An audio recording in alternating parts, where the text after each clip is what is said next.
Hi there, it's Dr. Jane again, here in my office in Bend. So glad you're with me on this journey to learn more about yourself in 7 different areas here in the Fix Your Sex Life course. We will be talking today about your body. And honestly, if you and I were hanging out and discussing this, we could talk about this for absolutely weeks, because physicalness is so much a part of who we are sexually. Am I right? We think that physicalness is everything. Now, that's not true. You're going to find that out as we go through this class. But physicalness, your body, is really an important part. And there's so many aspects to being a physical and embodied person that impact us. In your course, you're going to see that you have a diagram of male and female anatomy. And I'd like you to just look at that and see if you have any questions about your physical body, if you're with someone of the opposite sex, about their physical sexual body.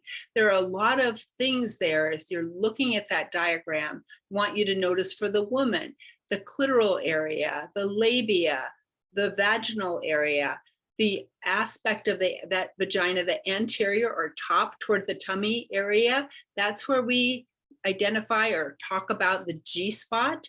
That whole section, that whole part of the woman's body is very sensitive, and it also can be, for some women, painful. So it's important to really know your way around your own body. If you're a woman in a woman's body, if you're having sex with a woman, to understand her. And also to understand that women don't look like the diagram, right? We don't look like that. We don't look like a cartoon version of ourselves. In fact, there's a lot more, there are differences in us, the way our bodies, that's called the vulva, that whole area there. You might call it the yoni, you might call it a pussy. We'll go through an exercise later in the course where you can determine what you like to have your sexual body parts called, and what your partner likes to have their sexual body parts or sexual activities called. So having a vocabulary about yourself and about each other is very important for you and your partner, so that you feel comfortable talking about this. So these diagrams are giving you the technical or medical terms for these body parts, these sexual body parts on you and your partner. On the male body parts, you're going to notice, the scrotum, that's where the testicles are. You're going to notice the penis. There are a lot of pieces. The prostate is there, and you can see how, prostate stimulation in a man might give him sexual pleasure. We'll be talking about that during the desire portion of the class. So there's all sorts of things for you to learn about your body, about your partner's body, and just to become familiar with the physical body. Now, when it comes down to being physically embodied beings or people, there is more to it than just the parts, right? Because we can be, often are, kind of shame-based about our bodies. So there's an exercise for you to do here, and I hope you will take this exercise seriously. And it seems kind of simple, and it's basically just looking at yourself naked. Like, what's so difficult about that? That's easy. Just look at yourself naked. It's called the mirror exercise. And during this exercise, I want you to carve out a place with privacy. Find a place that has privacy and a few minutes, maybe 15 minutes. You can be private, and preferably in front of a full-length mirror, so you can really see yourself. The purpose of this exercise is for you to start hearing the self-talk that you have, what's going on in your head as you see your body. And this is easier said than done, because for so many of us, our inner talk, our self-talk, is very negative. It's very critical. And you may find this is true for you, and then you may not find it's true. But if you're someone for whom self-talk is critical, as you do this exercise, please hold yourself with tenderness. And by that, I mean, be kind to yourself as you go through this exercise. Everything we do in the Fix Your Sex Life course is based on your complete consent, and it's trauma informed.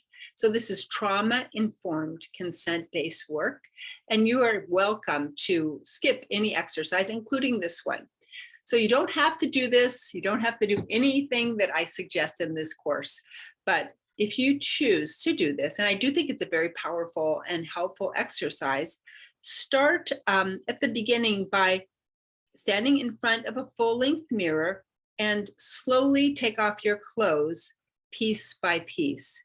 And as you do, say out loud what your inner voice is saying about your body. Now, if this may be very critical, if it is very critical, I just want you, without being attached to the words, to hear that, because just by knowing what's going on inside of us, it can help us to let it go. It can help us to let it go when we hear what we're saying to ourselves, because the truth of it is, it's always happening, right? These things are always being said to you. So you're hearing this constantly, whether you acknowledge and validate it at all to yourself or not. So the first question, so as you do this, you're taking your clothes off piece by piece, you're saying out loud or quietly to yourself, like what you're feeling or what you're thinking about your body as you see the different body parts. And you're listening for kind of judgment. Are you admiring your body or are you judging your body? So overall, is your body self-talk positive or negative? Right, that's a question. Positive or negative? Question number 2, what parts of your body, self-talk, so the things you say to yourself in your head, what parts of them are positive? What parts? Are there any parts that are positive? Are all of the things you're saying to yourself positive? That's fantastic. Because this is our earth suit, right? You only get one body on this particular voyage as a human being on earth. You only get one. So yeah, this is your earth suit. Question number 3, what parts of your body self-talk are negative? Right? What parts are negative? And then you're going to write this down here on your worksheet. Question number 4, how does your body self-talk influence you? And for so many of us, it becomes very debilitating the way we talk to ourselves about our body. Now, it's interesting to me that so many of us who have what would look like to the rest, to society, so-called perfect bodies, have incredibly critical self-talk. So just because you're older like I am, or you're pregnant, or you've had some kind of body thing happen to you, doesn't mean that you have more negative self-talk than people who look like Instagram models, for example. We as a group have a lot of negative self-talk. So let's be kind to ourselves and each other about it, because it's just the truth of what's happening. And by doing this exercise, my hope for you is that you can start releasing these pieces of negative self-talk. Now, the final question is to write down 3 things that you think will help you release any negative self-talk. So what can you do for yourself to let go of the negative self-talk? I have a recommendation, and that is to add affirmations to yourself as you're hearing, some kind of piece about your body in your head. You're saying something negative, like, if I only lost 20 pounds, then I would be okay, or however much it is, like, if I only did this, if I had that, if I worked out, if I, whatever, whatever it is that you're saying to yourself.